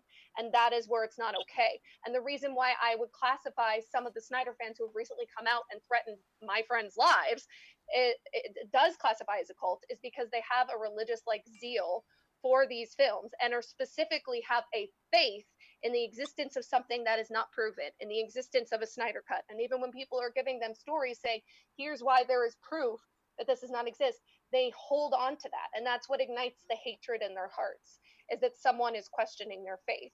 And what I'm saying is not to call out these fans and say, so you're horrible, you're a part of the cult. It's let's all have sympathy for people like that, and that extends, like you said, to other fandoms, to the Star Wars fans who send death threats to actors because they don't like the roles in the movies, things like that. We all have to look inside ourselves and take a minute and say, where am I placing the value in my life? Because Amen, if we are putting it on something like a Zack Snyder cut to such an extent where we are saying someone should go to hell. These were not just die. Look, I don't want to keep giving it any. Look, you're absolutely right. I just don't want to keep giving that topic. I'm giving it the attention, not Andy. I know, but I don't even want to give. I don't want to have anybody give any of that more. Enough, Zack Snyder. But you're right. But thank you, Maggie. Very, very well said. I want to get Adam, and then I know Jim, you're chomping the bit, so you'll be next. But Adam, quickly, what were you going to say since I cued to you? Get your thought out, and then I'll go over to Jim, and then we'll have this fan fight happen. It's okay. You go to Jim. All right, good. Okay. I think I said. Oh, good. Jim, I thought I excused you, but Jim, yes, let's hear your thoughts. And you got the floor. Go for it. Yeah, I thought we were talking about the physical media. Yes. I'm gonna really miss that though. Like, what are you gonna do when you're in the mall with your girlfriend and she goes into the store and where are you gonna go? Just sit down? And they got. It's true. I loved going to Suncoast. Am I dating myself? I have one. Do you? I still have one. Oh wow. I still have one in the Monmouth Mall. Well, not anymore, but I used to have one. Yeah. It was so cool. It'd be like, dude, it's a great date. You're like, oh, let's go pick out a movie, then go watch it. Dude, amen. Well, now you do it at Target and Walmart's where you go pick out a movie. It sucks, yeah, but then everybody buys the same movies, and it's like we all absorb it. It's fucking garbage. I'm with you. There's some, and it's weird because it's interesting because the vinyl has come back, right? And it's weird, VHS shouldn't come back. You got it too. What I was gonna say was VHS. I saw somebody trying to bring VHS back, and there's something fun about the idea of having that once in a while. But VHS sucked. The quality, the aspect. I understand why that shouldn't come back. But Blu-ray, physical media. I don't need 4K. I get it. It's cool, but a nice Blu-ray on my TV, I'm good. It's a good deal, and I like having the physical media to fall back on when Skynet overtakes us. we're gonna effing want it. So I'm with you, Jim. I think you're right, and it's not. I miss this. I miss the days of Blockbuster Video or just the independent video stores. The best. It was so the best. It was, and it's like it was a community that like wasn't toxic because it was like those communities moved online into like these weirdo fucking dark hole places. But like if like we still had that shit, you could go talk about Zack Snyder with some guy at the movie store, and he'd like. Well, now you come here to do it, right? But it's as nice as it is to come here. Like there was something nice about going and looking at the boxes and having all the choices, and it changed every week, and there was old ones and everything. Because you're right, you make a really good point. Target only shows like the commercial stuff, and then even on streaming, it's the same thing. There's not really anybody there to recommend. Like I'm always looking for like a deeper cut on Netflix. Like what's something you just licensed that I haven't watched in a while or I put off, and they always sort of have the originals over, and I'm like, I don't want this garbage. Like, what movies do you have? It's always what I'm asking, you know? That's why Criterion's pretty good. Sure. Yeah. The best is when you find a crazy obscure movie that was like that you saw on TV once when you were 5, and you're like, oh, this thing. Yeah. That's the best feeling. Yeah, but I always sometimes will just go to like Amazon Prime or I watch HBO. I'll check HBO, which is Warner Brothers mostly. But yeah, I like film libraries. I don't just like the original stuff. Like the original stuff's great when they have something cool, but am I the only one who's like sort of fed up with Netflix originals? Like, sure, there's cool ones once in a while, but they greenlight everything. So there's no stamp of quality. Like HBO, when they decide to invest and do something, usually you're like, all right, well, this is going to have the quality stamp of HBO, which is worthy. But Netflix originals, that Ed Helms movie that just came out, did you guys see this? And then I'm going to get to your comment, Nick. In fact, Don, and I don't know, Eric and Don, someone asked a question. Let me know if you guys want to fight this. Nick, 995. Thank you, Nick. Hold on, let me mute her because she's talking. That might be Nick M. From, Nick M. From the, Is it Nick M. from the Nerd Wars? Yes, Nick M. I see. Hold on, I think. Oh, there you go. Nick M. It was Myra. Nick M. You said big fan of the channel. It sucks how Netflix canceled Daredevil back in 2018. We were talking about Netflix. I don't know, Adon and Eric, if you each have opposing opinions on should they have canceled Netflix? Should they not have canceled Netflix? That would be an interesting fight. Yeah, that's. Well, did they come up with their own? Did you guys come up with a topic? Do you have a different one? Yeah, we did. Or you don't sound passionate about it. We did. Yeah, we did. We did totally. I guess if you want us to fight something else, we'll fight something else. Well, I don't know. Let's hear what you pick. Let's hear what you picked. Yeah. Okay, Adon, you want to say it to them or? You know what? You won a whole Discord battle, so I'll give you the honors. Okay, so our idea was which show is a better, and we described it as a gateway, quote unquote, Batman the Animated Series or Teen Titans. Ooh, Teen Titans. The original Teen Titans, not Teen Titans Go. Yeah. No, not Go. Like the ones from the 2000s. Yeah. I mean, it's a gateway show to get people into it. That feels like an uneven fight. But I don't know. I think Teen Titans was Eric. popular for this generation. Oh, all right. I mean, I'm on the outside, not to show my cards, but you're going against Batman the Animated Series? No. I mean, I was gonna fight for Batman, and Adon was gonna fight for Teen Titans. But you know what? I'm totally fine switching it if Adon's okay. Adon. All right, that's what I was gonna say. Adon has the undercard here because the Teen Titans to me is way hard to beat over Batman Animated Series. Adon, you picked Teen Titans? I did. What? But, like, there's a logic. Are you just trying to be nice and give Eric the win? Like, what are you doing, man? No, there's a logic to it. There's a method to the madness. So are we gonna do this or a speed round? We're gonna do. Well, I'm gonna keep it tight. But all right, if that's what you want to fight, that seems crazy, Don. But if you pick that, let's do it. All right, I'm putting 5 minutes on the clock for this fight. Okay. You guys got 5 minutes for this fight, and so I'll tell you when you each have a 30-second open, and then I'll tell you when to switch over. I'll give you minute warnings and then 30-second warning. Okay. So you just know you're on a time clock. You got a 5-minute fight. Adon, let's let you start, just so Eric can have the advantage of sort of hearing what you say. Okay. You have 30 seconds, and then I'll pause it and give Eric his 30 seconds. Ready, set, go. So the argument is that this is a gateway show. You're bringing in new audiences to the series and the fandom that is Teen Titans. You're going to have young audiences, not just older audiences. And we're looking at today's generation. Their focus is going to be a little bit less on there than when we had Batman come in. We want things that are going to entertain and be serious. And Teen Titans hit all those categories. Batman was primarily serious. And this is something that's going to be good to go. Pause. All right. I got exactly 30 seconds. You ready, Eric? And everyone watching? In fact, I'm going to include, let's put in Yash. You've been waiting. Taylor, you've been waiting. Just don't speak. People I know. Rob, they've been waiting. Grant, yes. Grant's been here before, right? Yeah. Grant is in there. And then Jane. Yeah, I think I got everything. Look at this. All right, so we got some people in there. Guys, just be quiet for me, okay? But now you can hear it, and you're in the chat.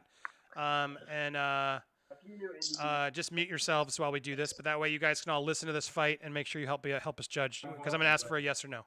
But mute your questions or don't talk so we don't see you interrupt the stream here. All right, so now going back to you, Eric. You have 30 seconds on the clock. You ready, sir? Ready. And go. Well, Batman, the animated series, is a great introduction to the Batman lore because at the moment it was created between two of the biggest eras of Batman, which was the Byrne films of 89 and 92, as well as the upcoming Schumacher one. But it also has a lot of history behind it from the 1960s series. And if you look at Batman, the animated series, it takes a lot of influence from these various eras of Batman. And while yes, it is for the most part serious, there are some genuinely. Yeah, you're good. Now you have a minute. You have 4 minutes, but I'm gonna try and make sure you don't overtalk to each other. All right, so go ahead. Time free for all. Go. Okay, Adon, go. All right, fine. You want to talk about influence and all that. So let's talk about how Teen Titans doesn't need all that in the background. They brought in characters that people weren't familiar with, and a lot of people at that time, unless they were reading the comics, they weren't big on Raven, Beast Boy, Cyborg. If anything, most people knew about Robin because of Batman. But outside of that, that's all it was. They focused on a team. They brought in new characters. They brought in other characters as the season progressed. You had an expanded universe. Batman's universe was Gotham. It was just there. This was a gateway to DC as it was, and it didn't always hit you hard. You could watch it, and then when you hear that opening song and it went Japanese, you knew you were in for a fun time. There was little Easter eggs all over the place. Yeah, but but again, because it was so concentrated in Gotham, and like going back, you say, it introduced like kids to a whole bunch of characters they never knew before. Same thing with Batman the Animated Series. It expanded the rogues gallery to a point where many people are so familiar with characters such as the ventriloquist, Baby Doll, Killer Croc, Clayface. It also brought up various topics. And beyond that, the theme song you brought up. The theme song is also a classic. It, primarily based on the Elfman theme, but it's also so very unique. The score is one thing that undeniably in all the episodes it has over Teen Titans. Not just the theme, but the general score. Shirley Walker is a very underrated composer. God rest her soul. She was critical to that show's success. Not to mention on a visual aspect, it understood exactly what Batman was compared to Teen Titans, which while its character design and its animation was very light, I wouldn't say it really is the best representative for Teen Titans as a whole. But here's the thing: I'm not arguing like if Batman was not a good 2 minutes. show. I'm making the argument that this is a good show for people to come in to watch that they never had influence before, and then they can watch again. And I'm thinking of, like I said, not just the adult aspect, but the kids aspect. And I'm bringing in a whole world of people into this. Yeah, but Batman was for kids too. There were genuinely funny episodes, such as the one where the Joker, Killer Croc, Poison Ivy. It was them literally playing cards and about these funny stories of how they almost got Batman. That's actually an introduction to some darker humor, and many kids were totally fine watching that show in the 90s, and it has led to an influence. Not to mention, it not just an introduction to Batman, but the DC universe as a whole, because the Batman, the animated series, in the later season, it got crossed over with Superman, and later, and that eventually led to Justice. Teen Titans crossed over with a lot of other things. And they brought things into it.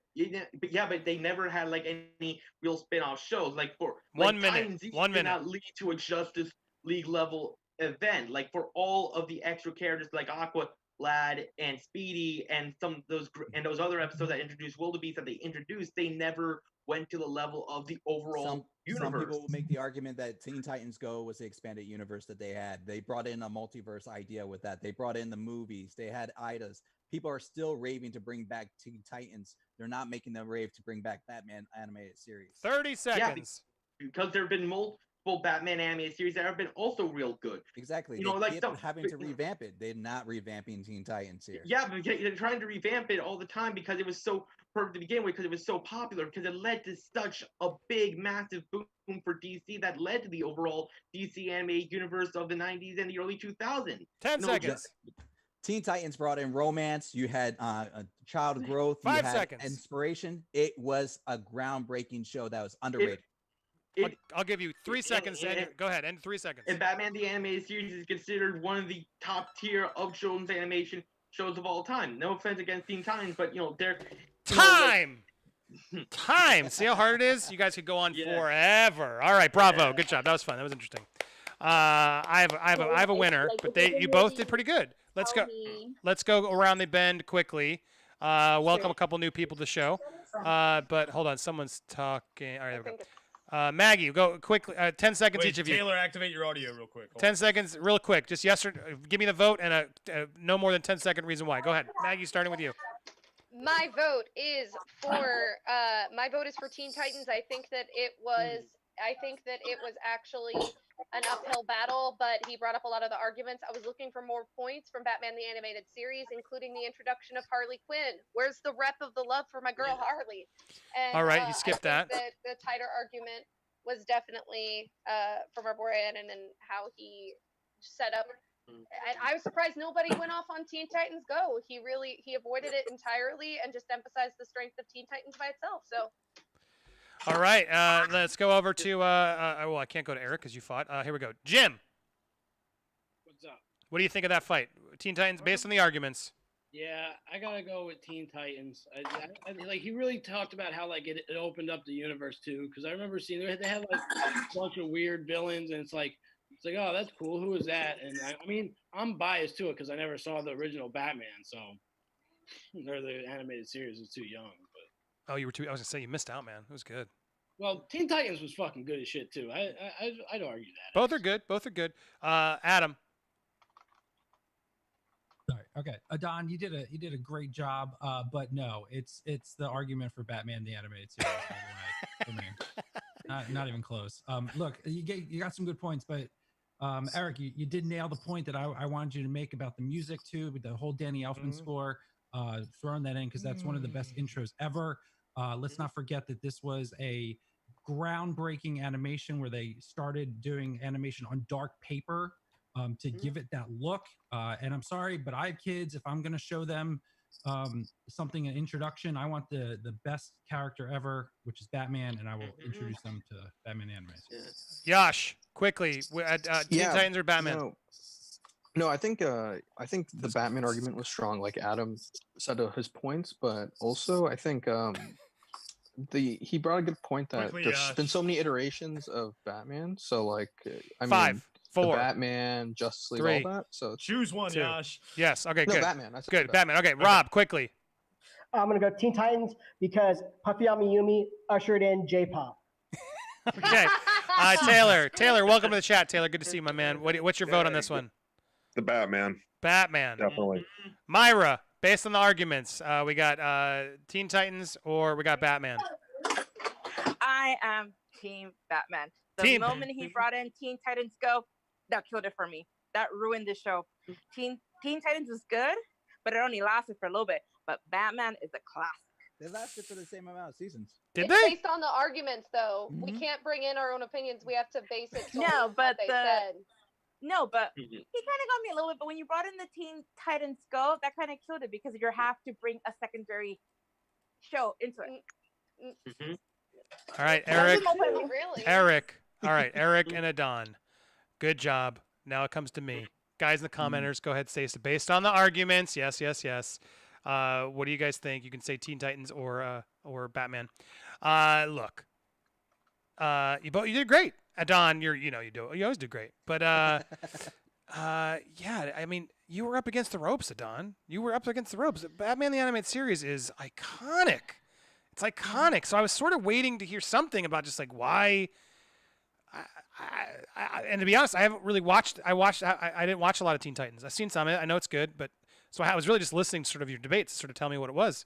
And I don't know. I mean, when he told me Batman introducing all those characters, it did. The music, it did. It's just like all of that was just you sort of said the same things, but they're bigger and better in Batman the Animated Series. You never got me to understand why it's not bigger or better. So I got to give Eric the win of this fan fight. Eric, you got it. Yeah. Bravo.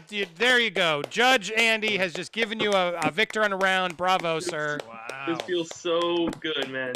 This feels so good to get a win from you, Andy. And you beat Adon. I mean, Adon just is stewing. He's like, good. What? He was good. Like, I was actually kind of worried there. Like, again, I really love Teen Titans. I grew up a lot with both these shows. I like a lot of Marvel stuff, but DC in my mind always has the better characters. It had the better cartoons overall. Like, not just Teen Titans, but again, Batman, which led to Superman, which led to Justice League, which led to Static Shock, which was incredible. Yeah. Like, I and the score. You mentioned the score. I mean, if I was on Twitch, I'd be playing it right now, which I guess I'll jump over there for a bit in a minute. But so good. It is good. But bravo, Eric. Good job. There you go. So guys, join us on Discord. We do fights like this all the time, and we'll do more of these randomly on the show as it goes, because I'm testing you guys out. I want to see who's worthy of doing these nerd wars as when topics come, and when movies really come out. We'll get there. But bravo. All right. So I want to get around and make sure I get some of your thoughts before we. And I think I'm just because it's tough on here.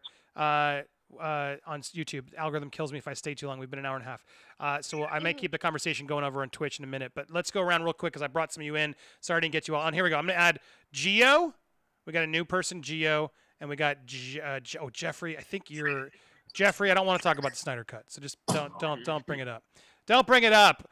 Oh, Geo. Oh, Darth Maul. What? Darth Daddy is here. What up, Geo? Daddy. You there? Did it work? Lunga, you gotta activate your audio, Lunga. There we go. Yeah, I don't usually. Well, I take it back. I do use Zoom usually for work, but I haven't used it because no one's working. So it's the audio. Darth Daddy Lunga, you might see over at Nerd Report with Lewis. What's up, man? Welcome to stream. How you doing? Thank you very much. We just hang. That's why you see the Geo there, because I use it for work. Oh, got it. I got you. You're good. There you go. I sorry, because I didn't know who it was, and then I saw. Oh, there it is. Darth Daddy Lungo from Nerd Report. What do you think? Batman animated series or Teen Titans? Here's the thing. I love both, obviously. I'm a DC guy, so I love both. And when you're saying Teen Titans, because I missed the beginning of the conversation. Are we talking about the DC live action Teen Titans? No, the cartoon. The original. The original cartoon, not Teen Titans. And not Go, correct. Right. Oh, okay. Love both. And Batman the Animated Series. I love both Batman. Yeah, it was just, I mean, let's be fair. I like the Teen Titans. I get it. And it was a pretty innovative show when they made it. And it's big on the relationships between all of them and everything. But Batman the Animated Series is just, it had the right tone. It resonated. It could hit children and adults.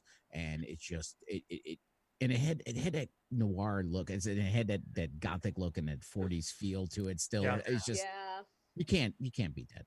I want to live action Spider-Man. Sorry, I can't when everyone's talking. All right, but I see Grant real quick. I'm going around to some newbie. Grant, welcome to the stream. What's up, man? Hey, how's it going? Sorry I'm late. I had a test I had to take tonight. Ooh, how'd you do? I don't know yet. How do you feel like you did? I think I did pretty well. Good job. I'm sure you did great, man. Bravo. Tell us how you did next week. How is it doing school from quarantine? Is it weird? Is it fun? Is it better? It's not better. We basically had to do all our classes through watching videos on Canvas. And I only have one class where we meet through Zoom. Yeah, it's weird. My son, he's doing this. It's all videos and like things, and then and it's some of it's so frustrating. But then I'm kind of like, why isn't the teacher on Zoom just doing this form instead of me? Like, Maggie, you're a teacher. Why aren't the teachers all on Zoom just teaching them for us? They can do it via Zoom. Because some teachers have been in their profession for so long and they will not possibly quit because they have tenure and they have no reason to, but they lost the passion a long time ago. But couldn't they just make them go on Zoom and say, all right, you're just doing it remotely? There is not a lot that school districts can do in terms of telling a teacher directly how to manage their classroom. As long as the teacher is following a lesson plan and not being blatantly like inappropriate or it's crazy. Yeah, it is sad because you can really tell I'm sure you remember when you were a kid, or if you're a parent, like seeing your kid, there's great teachers who put their all into their classroom, and then there's teachers who you can tell don't give half a shit about what they're doing. So yeah, it just depends on the person. Grant, do you have a couple of those both? More? Do they give a shit more, or they don't? I feel like my one calculus You're on the internet, teacher, so be careful. one of my teachers, I won't specify who, but they seem to care because they actually host Zoom calls and they try to interact with us. But I have 4 other teachers who might care, but it isn't coming off that way. Well said. Yeah, I mean, they just probably want a break. I'm sure it's stressing them out too, trying to learn. Like, I don't know how to learn this computer crap. That's crazy. Well, good to see you, man. I'm just want to get around the bench. I'll hang out on Twitch. I'll get you guys to talk more. Yash, you're sideways, Yash. What's going on, man? Yeah, no, I'm just on my bed right now. Oh, whoa. See Kramer over here? Yeah. I love Kramer. Nap with Kramer. I know, a little bit of. There you go. Now you're normal. It's better like this than just funny. Yeah, it's just like that now. Yeah, but what were we talking about? Just Yeah, we've gone all over the place. That's what demonetized happens. Yeah, it's kind of gone all over the place. Would Batman's life be better if he was homeschooled with Alfred? What do you think? I think he pretty much was, though, right? Yeah. Where did he go to school? For the most part. No, I thought he went to private. Well, according to Fox Gotham universe, he went to a private school. Not canon. Not canon. We got our first not canon of the night. Not canon. Oh wow! Look, it's like the X-Men. That's a crazy. Now it's a serious Birdie bunch. Now you can tell how many people I'm juggling. You're all there now. Well, yeah, Yash, welcome to stream back. Taylor, anything you wanted to add? No, I'm just glad to be here, man. Glad Such the a cool. Batman won 4-1 right now. You're one of those Glad to cool be cat here. and kittens, just always just there, just chilling. You don't need to say a bunch. I love it. You're a good dude. And then Adam, coming back to you. Anything you want to add? Yeah, I mean, my wife's a teacher, so I'll just to add to that, she's doing some cool stuff. She does a weekly lunch with her students on Zoom. Oh, I love that's so fun. Oh, that's cool. Yeah, my kids' teachers are doing that. They're jumping up once in a while too. But I'm just saying, I want it all day long, so I have someone just teaching them. Well, yeah, it's tough because not every you would think in 2020 that every student has internet, but not everyone has the. No, it's true. They were doing a pretty good job at least my school district to be like, hey, if you don't have it, we'll help you figure it out. Yeah, I mean they're figuring stuff out. It's just it's hard. It's hard for everybody. Yeah, it's hard for everybody, to be fair. So I am valuing teachers now more than I've always valued teachers, but more than ever right now. But I'm not going to be like Justin Timberlake and complain because dude hasn't watched his kid. I'm sure he's got like 4 nannies. Coming around the bend, Eric, I'm coming to you, Jim. So get a topic ready because Jim was the big donor of the night. Bobo too. Thank you, Bobo. But Jim, I'm coming back to end on you. So think of something you want to end on. But Eric, what do you feel good? You got a good win? Anything else you want to say? I feel great. Subscribe to Popcorn Planet. Give it a like, share, subscribe. Become a member on the YouTube channel because you get a lot of benefits, especially on the Discord, and you get to participate in a private nerd war, which is why I'm called in the Discord the Nerd Wars King. And if you want to challenge me for the crown, you are more than welcome to. I invite the challenge. Ooh, he's getting cocky. On that tier 1 discussion of who would you like to share a margarita with, because I got that answer locked and loaded, and it is the best. All right, let's do that over on Twitch. Let's do it on Twitch. I love it. We'll go on. Yeah. We're gonna jump over to Twitch and we'll do it there. Yeah, because I got a bottle of Captain Morgan down here. We were doing our happy. We'll go there. I'm going to go there. And then I think I got. And then Jane. Myra. We had Myra. Yes, thank you, Myra. Myra, anything else you want to say before we leave and go to Twitch? I think something that people forget is that a lot of the teachers are older, who are technology illiterate. Yep. And so a lot of those teachers are having issues adapting to this new format, and it depends on each school and how the teacher is. That's how I see it. Yeah, not to throw shade. There are a lot. I see a lot of teachers stepping up. I saw that viral video where the math, that was science or math, showed up to the kid's house to do a whiteboard outside to teach them because they couldn't figure it out. There are some teachers out there going above and beyond. So it's total props to our teachers. But again, it sucks because I hate teaching my kid math. I'm so bad at it. It stresses me out so much. I'm just like, oh, I don't know what. And then he's like, I don't know. I'm like, I don't know. What am I supposed to do? I was never good at math. I was a creative, guys. I was never good at a lot of that classes. But Myra, thank you for so good to hear your voice and come. I think we've gone everybody. And then we have Jeffrey.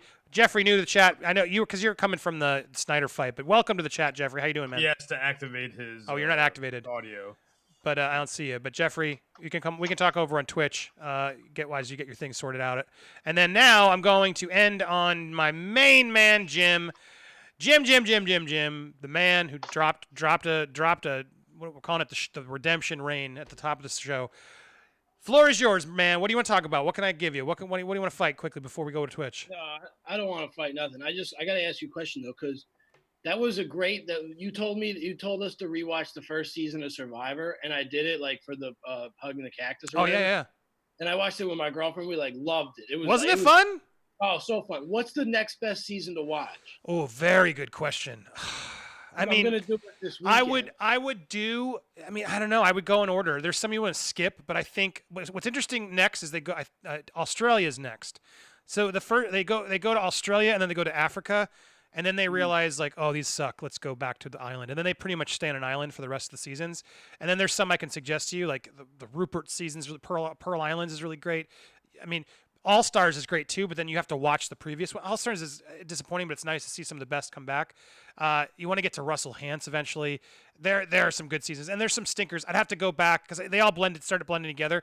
But I would say it's worth watching the next two just to sort of know the history of it if you're really into it, and then you can catch up, and then you should just watch a new one. Like but it's much complicated now because they've tried to keep it interesting, so they add like hidden immunity idols and and there's this character Russell who I'd love to interview next, but they have this thing, hidden immunity idols, where they're just hidden around the pay, and so as the shows progress in season, they're trying to always make the shows interesting, and they like started just hiding them, and you had to like find these clues to like know where they're at. And then there was this season where they introduced this guy Russell, and Russell had been playing and paying attention so much, he's like, I don't need the clues. And so he starts digging around the island day one, finding them before the producers were like wanted him to find them. So I love when a season, like when a player gets so good that they like are, and they've said it, like they were like, oh shit, he's thinking ahead. And Richard, I thought that. So I love when a player like pushes the show beyond what they wanted. You know what I mean? Like, then it feels like this is genuinely what they didn't expect this to happen, and it happens once in a while. You got what? Pearl Islands is great. That's also Johnny Fairplay. He does an amazing scene. But I would Taylor, hold on, upgraded to investor level. Taylor, bravo, my man. Let's go over here and let's see his pretty face, and then we'll come back to Jim. But Taylor just dropped some. I forget which level it is, but I know that's a good level. Crap, Taylor, look at you supporting it, putting your money where your mouth is. Love you, man. Hey, good. Congrats. Welcome to the investor level. You're now an investor of the channel. How does that make you feel? Feels good, man. I wanted to support as much as I can, man, and I finally did it. So do it, man. You are a boss. So now you can jump in this chat whenever the hell you want and just chill, interrupt, whatever you want, man. Welcome to the team. All right, fair enough. Sounds good, Andy. And now back to Jim. So yes, and Jim, you did it today, so you're an investor today. But as for I honestly, I would go next. I would go to Australia. Just watch season 2. They did it after the Super Bowl. Like they're trying to one up the production quality. It's not as good, but it's sort of interesting. If you like the show and you want to watch more, I would at least go through to the Australia and Africa, because Africa is also very interesting. Both of them, because they're like in the bush, and then they're like in a safari. Like there's lions in Africa, and they realize like this is dangerous. We shouldn't be doing that. And I believe it's Australia or Africa where the dude burns his face. Yeah. So my point is, yeah. Why? Because if you liked one, they're not as good. Nothing is as good as the one you watched, to be fair. But the theory of the fish, dude. The theory of the fish is the smartest thing I've ever fucking heard in my life. Yeah. Right. No, it really is. Like, anything is, you use the theory of the fish to it, you're gonna get ahead. It's like mind-blowing. I love that show, and I remember watching it 2000 as a kid, and it was guys, if you don't remember, you weren't around. It was like Tiger King, like crazy, like there wasn't internet, so everyone was tuning in Thursdays or Sundays, whenever it was. I think Sundays back then. And I remember every day we're like, oh my god, what? And spoiler alert, he wins. But if you don't know that and you watch that show, it's just, you don't see it coming at all, because anyway, I love the show because it shows like real things, and I think he's a brilliant player. Great character. Like, Rudy, come on, Rudy was freaking queers. Colleen was my favorite. I love Colleen. Yeah, Colleen was great. And then she went on to the hot chick with Rob Schneider because it was so popular. Oh, or no, it was The Animal. She played the love interest in The Animal because she became such a star from that show. She was like the cute player. Who was the blonde kid that was like from Ivy League? That kid was great too in the beginning. But the guy, he got him out real early. That was so good. Yeah, don't spoil it, guys. I'm telling you, if you're bored and you want a show, it's a quick burn. And Survivor season 1, just tell me I'm crazy as a And the problem is, so many reality shows have stolen the moments, but they're the pioneers. Richard Hatch is a genius. That show was so fun when you're watching him take it over. But yeah, I would keep going. And this new one's really fun because they brought back a lot of the winners, and I wish he had been on it. But they've knocked out a lot of players I liked, so it's getting frustrating. But yeah, I've watched every season. I'm just a fan. I got to go right before I got canceled. Mari from Smosh Games was on it. And so I remember like coaching her and I got to go to the finale and actually finally cross that off my bucket list. It was awesome to be there. Jeff Probst does seem like a little bit of not as good as I hope he would be. But I mean, I didn't get to interact, but you could just tell he doesn't like sit there and engage with the audience. He's like in and out. He's those vibes. Yeah, it's not a very friendly vibe. But sometimes they don't. But when you're at a finale, you'd think you'd like come out to the fans and like engage more, take another few minutes. But he did not want to waste any more time. But anyway, Survivor season 1 is a blast. I'm glad you got to enjoy it. You need some contention for your audience, though, to be successful. It's true. I think that's fair.